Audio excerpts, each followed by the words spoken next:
Okay. Pramila Jayapal, ladies and gentlemen. So she's interviewed recently. She's lying again. What else can I say? I have two clips I want to show from her. Both of these clips are from Case Study QB. So shout out to Case Study QB, always producing great work. Definitely follow him on Twitter if you do not already do so. So let me share my screen here.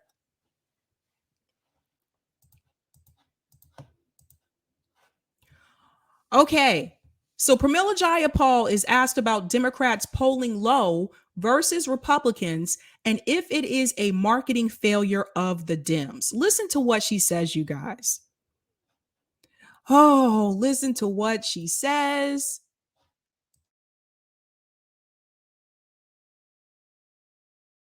Voters prefer Republicans' handling of the economy over Democrats by double digits, despite Biden's clear economic successes. I'm sorry, I got to chime in already. Look at these numbers, ladies and gentlemen. Oh, Democrats should be afraid. They should be very afraid. 35%. Now, this is in reference to the economy.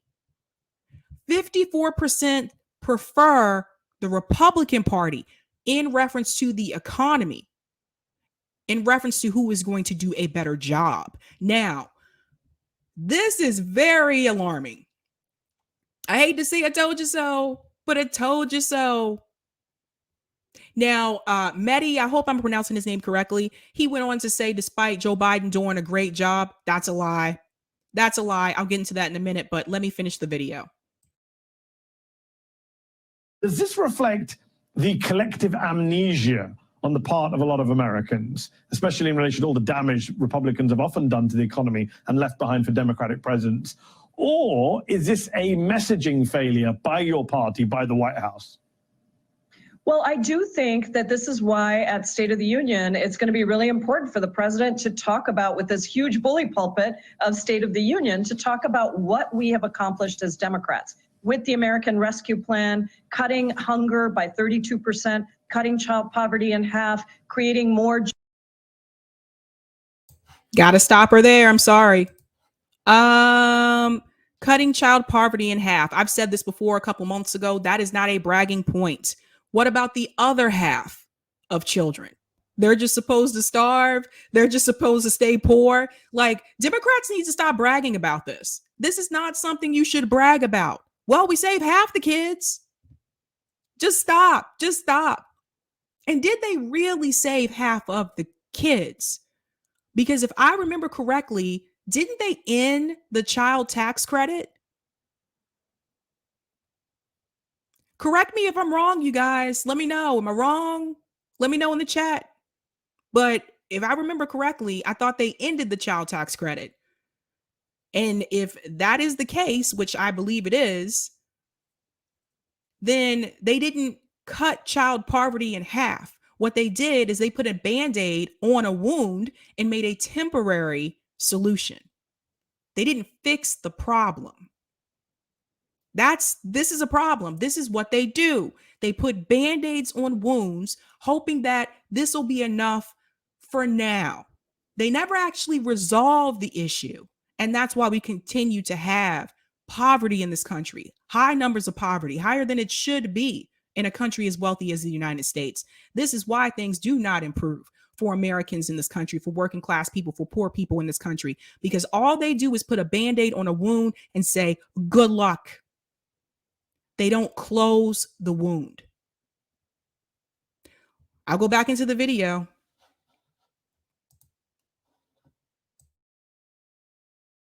Jobs, 6.4 million new jobs in 1 year. Plan, cutting hunger by 32%, cutting child poverty in half, creating more jobs, 6.4 million new jobs in 1 year. That's more jobs than any president before in the history. Keeping small businesses going through the COVID crisis. So much good that we have done as Democrats. And of course, we're going to have our first Black woman appointed to the Supreme Court with the. Oh, here they come with the virtue signaling. Here it comes. Here it comes. We're going to have our first Black woman into the Supreme Court. I'm sorry. What does that do for poor people? See, this is the same type of message they tried to do with Obama. We got our first Black president. Black people who are living in poverty were not lifted out of poverty because we had a Black president. In fact, the economic situation for Black Americans under President Obama actually was worse because he chose to bail out Wall Street instead of the American people. While you had all of these companies, these real estate companies that weren't really real estate companies, you had all these companies stealing people's homes, Black people's homes. And the president of the United States and the Attorney General, Eric Holder, chose to rescue Wall Street instead of the American people. There's a documentary about this on Amazon Prime called The Con. You should watch that documentary. They go into great detail about how they were able to pull it off. And it's really scary. But here we go with the virtue signaling, ladies and gentlemen. Never mind that I've seen all these people get evicted, especially during the pandemic. Never mind that people are still living in poverty in this country. She talked about ending hunger 32% by 32%. When we're one of the wealthiest countries in the world, we shouldn't have a hunger issue in this country at all. That's the point. This is the problem that I have. That shouldn't even exist in this country. So she's just going to brag about this as if this is something to brag. That's not something to brag about. It really isn't. It makes no sense.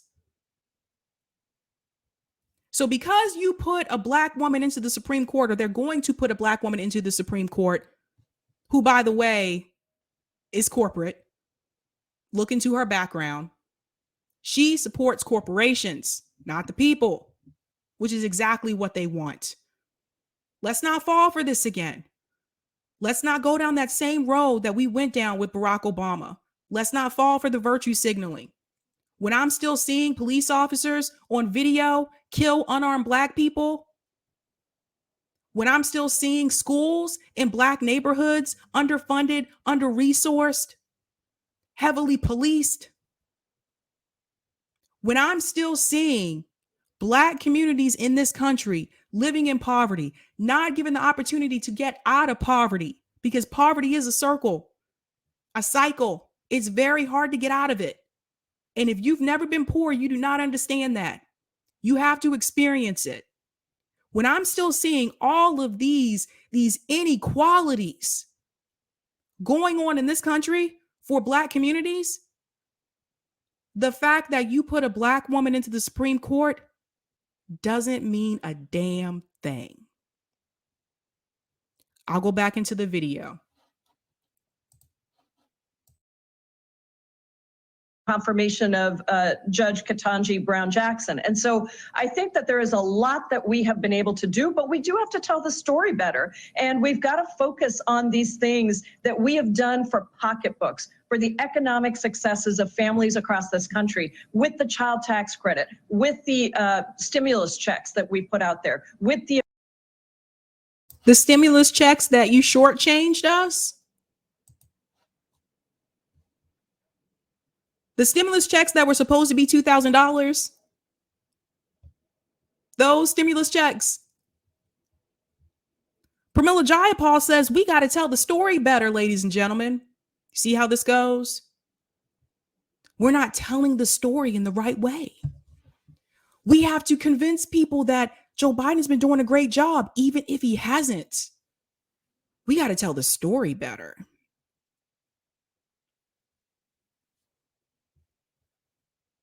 They talk about the American Rescue Plan. She mentions that, which was means tested.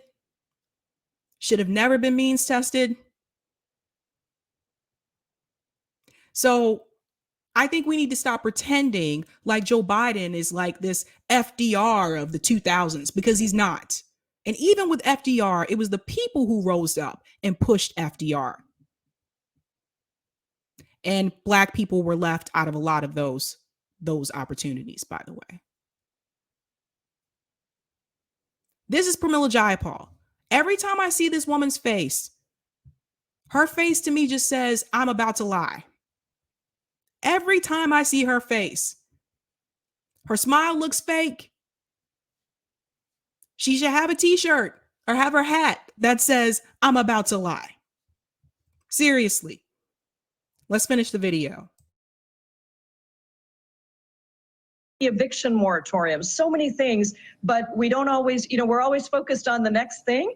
And Mehdi, a lot of our cable news and TV is focused on the divisions, which is legitimate. I understand that. But we do need to talk about what we've gotten done. And we're all on the road trying to do that as we go through. Yeah.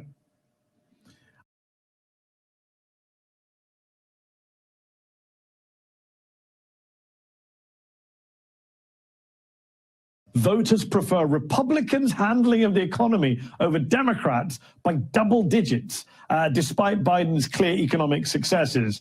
Does this reflect the collective amnesia on the part of a lot of Americans, especially in relation to all the damage Republicans have often done to the economy and left behind for Democratic presidents? Or is this a messaging failure by your party, by the White House? I wanted to pause it there because I wanted to make a point. Look at her face. I'm about to lie. Let's come out of this video. There's another clip that I want to show you. I want to shout out these super chats really quick first. Thanks so much for the super chat, The Traveler. That stat she's quoting, she dodges the fine print, comprehensive UI, child payments, and a $15 an hour minimum wage. Bingo. Thank you for the super chat, G.W. Jones. The cutting child poverty in half is a wildly optimistic estimate made by Columbia University based on the assumption $15 an hour would pass. Thank you so much for that. Janice says cutting child poverty in half was also based on $15 minimum wage. It's only ever been a gaslight. Thanks so much for the super chat, Delthea Simmons. Faith-based politics teaches the GOP and is good with money. Fact-based politics says otherwise. Dems are just lapdogs for the rich, unwilling to work for the poor. Couldn't have said it better myself. Thanks for the super chat, Brothwaite. In order to get 100 plus countries to support us against Russia, the State Department has been doling out billions and billions of U.S. taxpayers money to incent them. Get ready for tax increases and severe cuts. I think that's supposed to be severe. Service cuts. SPCE. Get ready for cuts. It's coming. If you think gas prices are high now, nothing for the American people. I think I missed one. Oh, Eric. Here it is. Thank you for the super chat, Arthur Handy. Don't forget Pramila Jayapal is a Justice Democrat. I wasn't going to bring it up, but yes, she is. Just remember that. So now that's that clip. I have another one I want to show you. This one is in reference to the State of the Union address. Same interview. Also thought it was interesting that Mehdi, again, I hope I'm saying his name correctly. I thought it was interesting that Mehdi said, do people just have amnesia? No. We've been paying attention because we live it. We see that these empty promises that were supposed to happen did not happen. We see that the little bit of scraps that Joe Biden and his administration have tried to feed us is not changing or helping or improving our lives. We see that because at the end of the day, the fact that you put a Black woman in the Supreme Court, that doesn't change the fact that we still have student loan debt. That doesn't change the fact that you have a lot of young people that still can't buy homes. That doesn't change the fact that even though they're saying they created all these thousands of jobs, they're not mentioning how they kicked all these people off of unemployment in September, on Labor Day, mind you. They're not telling you what these jobs are. And I've been saying this for the past year. What are these jobs? They never tell you what these jobs were that they created. Are these contract, temp positions, full-time, part-time? Do these jobs pay a living wage? What are these jobs they created? I don't see people on mainstream media ask them that question. What are the jobs? We're just supposed to take their word for it, I guess. Now, this is her response to Rashida Tlaib planning to give a response to the State of the Union address. Now, listen to what she says here.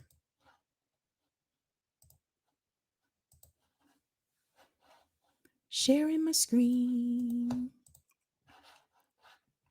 And this is also from Case Study QB. Shout out to him.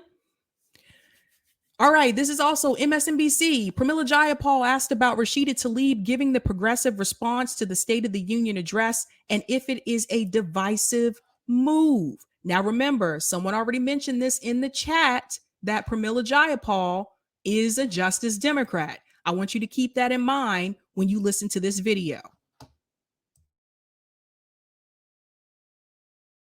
Run out of time. I want to ask you about Congresswoman Rashida Tlaib, squad member, who's planning on giving the progressive response to Joe Biden's State of the Union speech. What do you say to more centrist critics from within your party who say that's a divisive move? Well, that is from the Working Families Party. That is not a Progressive Caucus response. And of course, Working Families Party is a nonprofit organization, and they can ask any member that they want. And I'm sure. By the way, I just want to let you know, the Working Families Party also takes corporate money. I revealed that on my show a couple of months back, might have been like 2 months ago. They're one of the ones that say that they're grassroots, but they're not grassroots. They also take money from George Soros. The Progressive Caucus is a joke. It's not progressive. And I'll give you an example. Joe Kennedy from Massachusetts, my state, was a part of the Progressive Caucus. Joe Kennedy is not progressive. He claims to be, but he's not. Joe Kennedy said that it was okay for police to stop people in Massachusetts, to stop drivers and search their car for marijuana. Joe Kennedy said that. So the Progressive Caucus is a joke. So this is interesting that she's bringing this up. Again, look at her face. I'm about to lie. Listen to the rest of this. Sure that Representative Tlaib will have a lot of good things to say. And I'm sure that Representative Tlaib will have a lot of good things to say about President Biden and the things we've done. But I just want people to understand the Progressive Caucus doesn't give a response to the president. We will all be out there talking about what we thought. And I believe that the president's going to raise some really important progressive priorities like antitrust legislation, some of the great work he's done on antitrust and cutting costs for consumers. Listen to this one more time because I'm gonna catch her in a lie here. Now she says that she believes that Rashida Tlaib will have very good things to say. If Rashida Tlaib has very good things to say, why is she giving a rebuttal? Anybody catch that? Look at this woman's face. I'm about to lie. Like, if Rashida Tlaib is going to have very good things to say, why is she giving a rebuttal?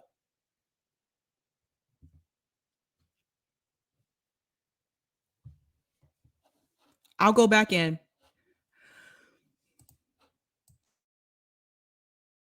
Focusing on mental health and COVID. I mean, I think these are really important pieces that he will talk about. And I do believe he'll talk about climate change and childcare as well. So she believes they don't even know what he's going to talk about. They don't even know. She believes. Let's go back. Listen to what she says. About what we thought. And I believe that the president's going to raise some really important progressive priorities like antitrust legislation, some of the great work he's done on antitrust and cutting costs for consumers, focusing on mental health and COVID. I mean, I think these are really important pieces that she said he's going to focus on progressive issues, or she believes he's going to focus on progressive issues. Now, you heard the issues that she just mentioned. You know what I didn't hear? I didn't hear anything about student loan debt. I didn't hear anything about universal health care. She says cutting costs for consumers. She talks about antitrust. Where's the student loan issue? Where's the universal health care? Progressive issues have been co-opted by the Democratic Party. They have watered these issues down. Have you guys noticed that? All of a sudden, it used to be Medicare for all. Now, all of a sudden, it's access to health care.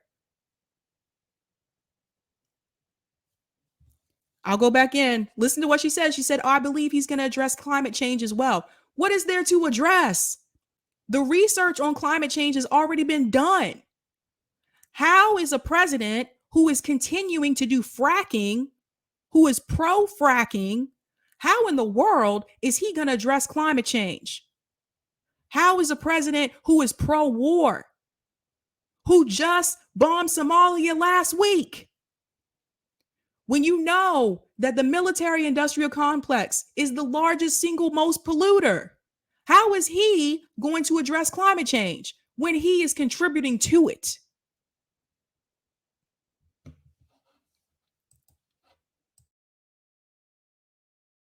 He will talk about, and I do believe he'll talk about climate change and childcare as well. So I think this is going to be a speech for progressives, but really for the country in terms of what Democrats have done and delivered. We can only hope, and we'll all be watching. Congresswoman Pramila Jayapal.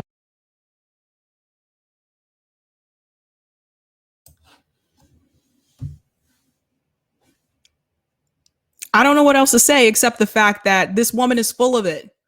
Her and Ro Khanna, they're full of it. How can you talk about progressive issues and not even mention universal health care? How could you not? That was the single, I would say, biggest issue that the progressives ran on. How could you not mention Medicare for all? How could you not mention canceling student loan debt?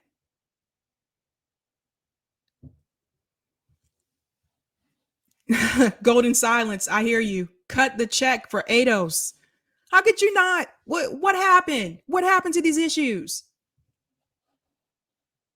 Now, some people tell me that I'm too hard on the squad, or I'm too mean when it comes to this strategy. I think I have a right to be, because they went into the Democratic Party and these issues have been watered down. They co-opted it. The Democratic Party co-opted progressive issues, watered them down, just like they had co-opted BLM and watered that down. We talk about the progressive movement. There is no movement. The fact that Bernie Sanders can just walk away from a movement that he started. How do you just walk away from a movement? This is why people don't believe these politicians. You guys know where I stand on this. You know how I feel about this, and I've said this multiple times. Stop voting for the two-party system. They're both bought and paid for, Republicans and Democrats. They are not put into office to help us. They are put there to keep the status quo and to help Wall Street and their donors. That's what they're there for. Not really to look out for the American people. It's a joke. It's a freaking joke at this point. I'm going to go to some of the comments.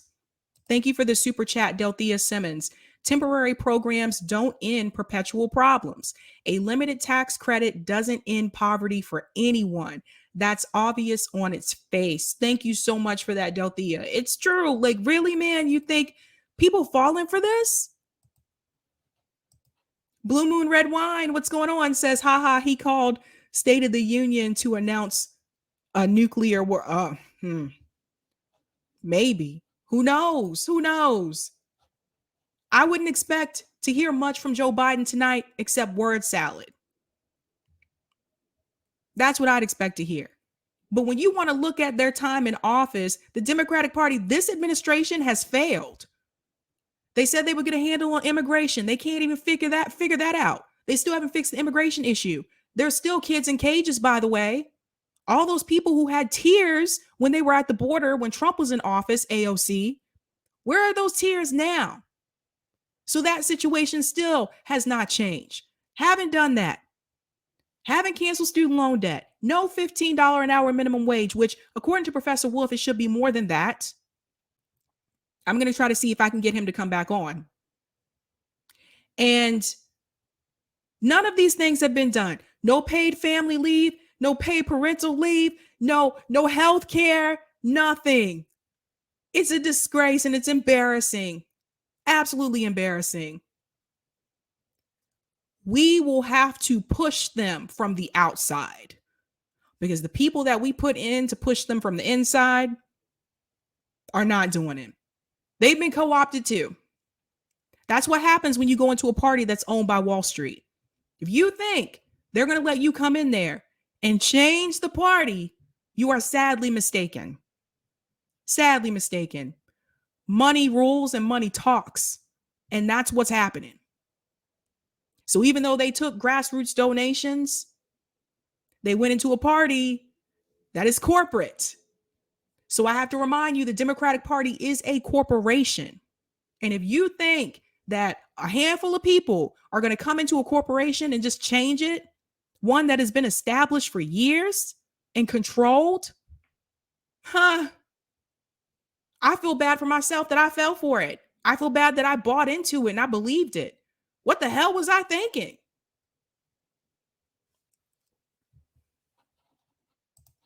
Thanks so much for the super chat, Burke. The people who got us into this economic and social nightmare are now seen as Christ-like figures. The last two presidents, FDR and JFK, actually tried to improve the country, and one was murdered.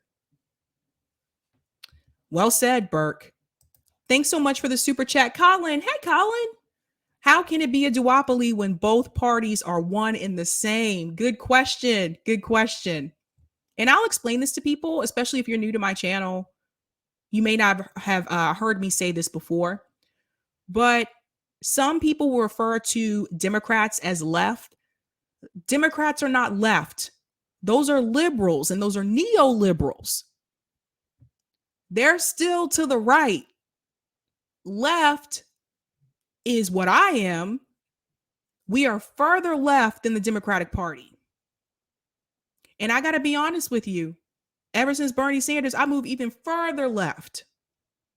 So the Democratic Party, I want them to stop co-opting the word left too, because they're not left. Delthea Simmons said minimum wage in this country should be $22.50 or above. I think Professor Wolf said 35. I have to go back and check that interview. Gipper99 said, Delthea Simmons, I would love that. Yeah, this is absolutely insane. Insane. They don't look out for us at all.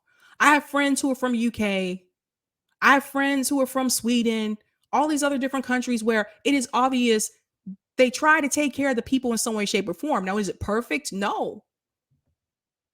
But my friend from UK, she told me in her country, if you have a baby, you get 9 months maternity leave and your job is still waiting for you when you come back. We have a healthcare system in this country, and we talked about this on the Women's Summit. We have a healthcare system in this country where you have to have your insurance card and show your insurance when you go to these clinics or these facilities. And then depending on your insurance, that determines which doctor you can have.